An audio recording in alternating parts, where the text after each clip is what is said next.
Is 5 pounds of fat in our body. It's like a Fatberg, right? It's like a human Fatberg. It's crazy. Because this is a prime example of what happens when fat congeals and creates the hardened, waxy substance, just like this. This happens to our pipes and obviously it can happen in our arteries. Yeah, it's a morning. I'm Robin Palmer and we are cooking for wellness today. Usually it's something quick, healthy, easy, and delicious. But today we're doing it a little differently. We are not cooking at all, but it is a very important part of cooking and what you do after you cook. I have a special guest here today, Camille Monroe. Thank you, I'm glad to be here. Welcome, Camille. Tell us a little bit about yourself. Well, I was born and raised here in Sampson County, and I went to school in Virginia. Now I'm back and I'm working at the wastewater treatment plant. There I am the environmental programs assistant. So I think with environmental services, and this is something we really need to take care of, right? Mm-hmm. We're talking about a program called FOGS. What is FOGS? FOG stands for fats, oils, and grease. Fat, oils, and grease. So interestingly enough, we talk about keeping fat, oils, and grease out of our body because it clogs our pipes, right? You know, our arteries. That's how we get high cholesterol. And so it's really interesting. I think this takes it to the next level of keeping pipes clean, right? Mm-hmm. Okay. So I guess just to jump right into the FOG awareness program is to bring awareness to what consequences can happen when you improperly dispose of your fats, oils, and grease. I gotta be honest, I probably don't think enough about this because I feel like I'm really healthy with my cooking because most of the time I use olive oil, just a little bit in my pan, but every single day I wash that down the disposal. Right, so if you don't mind, I'll kind of just jump into Yes, please. So just to kind of bring reference, there's different types of fats, oils, and grease, and let's start off with talking about animal fats. Animal fats come about whenever you cooking any type of meat protein, any type of animal protein. When you cook it, it's going to render out fat. Hamburgers, bacon, right, chicken, sausage, anything you cook that's an animal, like an animal protein, is going to render out fat. So those are characterized by whenever they're hot, those fats are going to be in a liquid state. And you know that when you're cooking something, it's sizzling and everything. Yep. But whenever you allow it to cool to room temperature, it's going to solidify. Yes. So you set your pan to the side and then you'll see your little clump of grease in your pan. Yes. So that's one of the characteristics, or the characteristic of animal fats. The next one is, for example, here, like you see olive oil. Olive oil is one of those oils that remain liquid at room temperature, meaning whether you increase the temperature by cooking or if you leave it room temperature just like it is now, it's still going to remain liquid. Is it just as bad in your pipes to have a plant-based oil or a fat-based oil? It is still going to cause issues, and I'll get into that in just a minute. Okay. But like for instance, any type of oil like this, canola oil, vegetable oil, it's going to cause issues down the line, and I'll go through each stage of how it can. Well, tell us about that. Okay, so anytime you improperly dispose of fats, oils, and grease, it can have a threefold negative effect. Hang on. How do we dispose of those? Well, okay, so let's just demonstrate here. You want to drizzle just a little bit of oil? Yeah. Okay. Okay. So let's just say we're here cooking, you sauteed your vegetables and whatever else you're cooking, and you've got just a little bit of olive oil. Most people will want to run to the sink and just add some water and just, rinse it out. That's exactly what I do. Right, in an attempt to just clean the pan. Right. But this is actually improper practice because those oils are going to go down the sink. Okay. Anything heavier than water is not intended to go down that U-bend underneath your kitchen sink. Wow, that's a lot of stuff. Right, so whether it's the animal fats that's going to solidify or this, it's going to begin to coat. It's going to create an oily layer along the inside of your plumbing. Okay. So what you want to do is to prevent that, take a napkin, take a piece of paper towel, wipe out that excess oil before you try to start cleaning. Then you can take it over to the sink, put it in your dishwater, and begin to start cleaning it. If you have animal fats, like bacon grease or something like that, what you want to do is you can get a bowl, or you may have a grease can. You can place that aluminum foil right inside of here, pour that hot grease in there. Okay. Right. Be sure you use aluminum foil and not saran wrap. Right, because the saran wrap will melt. Okay. So let's just pretend we're cooking our bacon. Pour that hot grease in there and let it sit and cool until it reaches room temperature.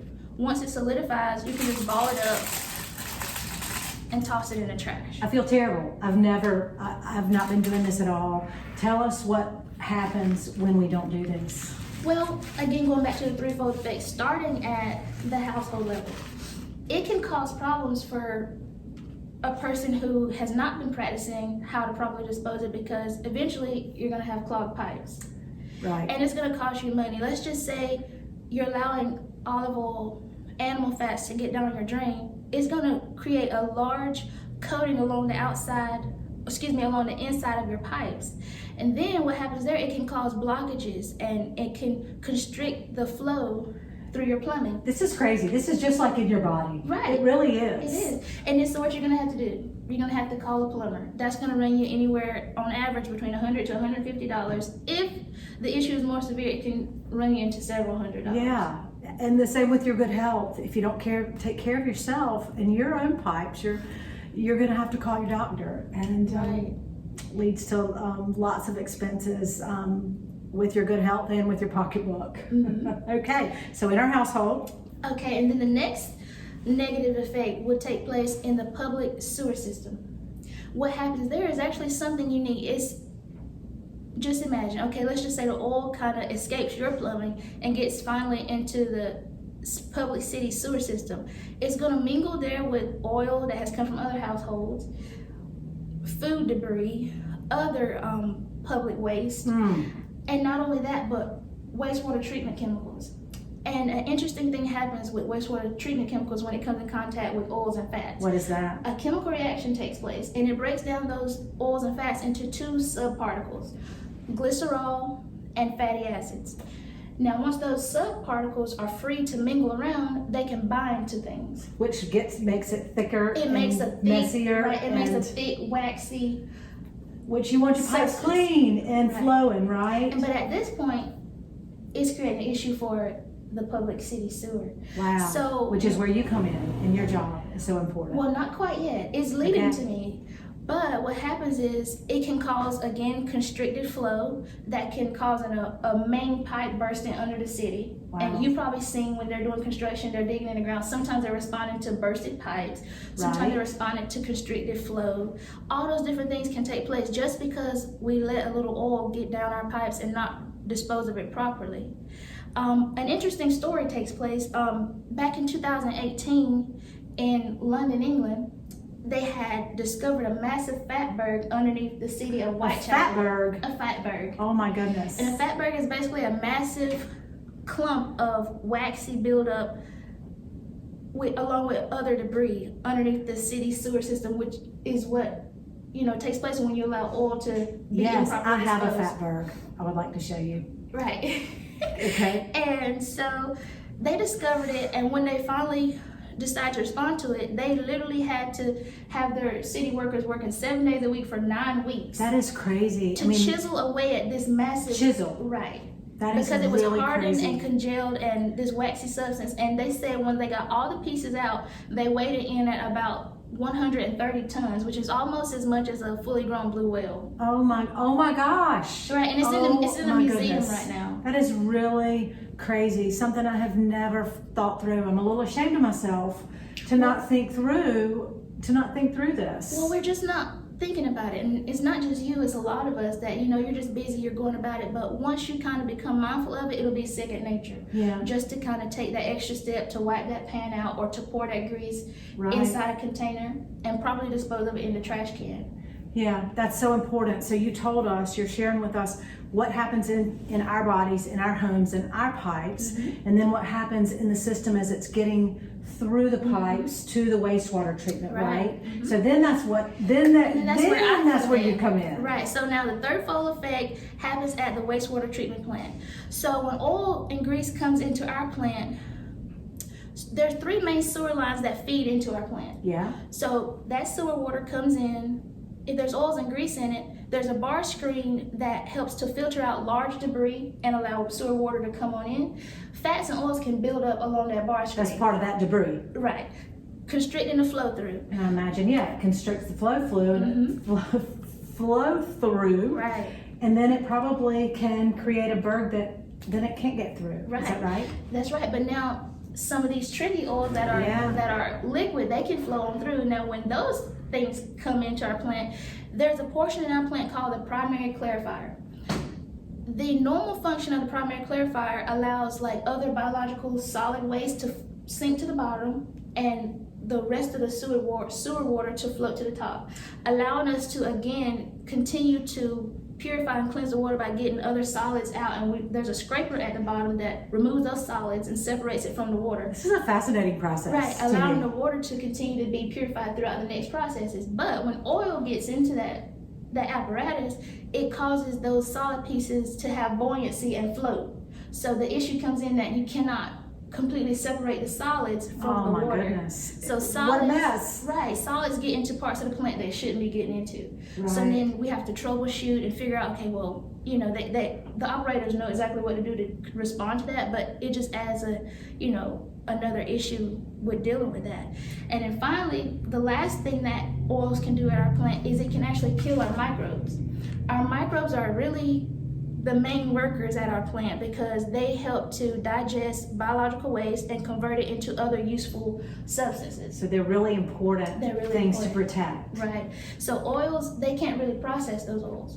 So Wow. one way we can respond to that is possibly by introducing foreign microbes into our plant, which of course will cost money, or another option is to do a series of different chemical treatments to induce our original microbes to be able to respond to it, but obviously that costs us money, tax dollars, all those things. So what can we do to protect those microbes, to protect and help our community and our water treatment plant and our pipes and then our own homes? What can we do, Camille? I would say stop it at the source, and that goes with educating people That would be me. about how to properly, again, you're wiping out your pans before you put them in the sink.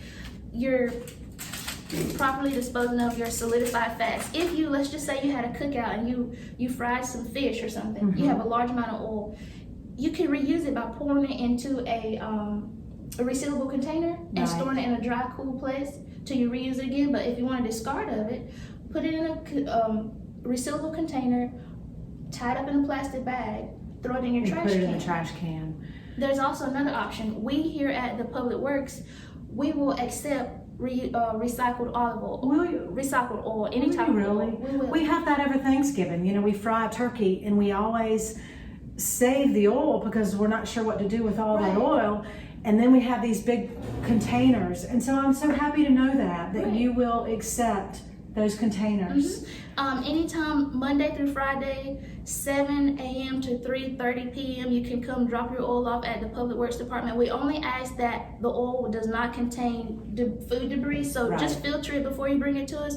Bring it to us in a resealable container, and we'll accept it gladly. Or just pour it through a colander. Right. Wow. And I'll tell you another thing I feel like I should do. I want to spread the word. If I'm helping somebody do the dishes, we can wipe this down first. Right. Or let me pour that oil out. I did this great documentary about how the FOGS program, fat, oil, and grease, and how to dispose of them and how to protect our homes and our communities. Right, and that's the best way to spread the word is just word of mouth. Share it with your family, your friends, share this video, share the word, and the more we do our part, the better our city and community can be. Yeah, Camille, this has been so informative. Thank you for so having much. me. I'm glad to be here. Thank you. And let's spread the word. Let's protect our pipes and dispose of our fat, oils, and grease properly. FOG. Thank you. Thank you.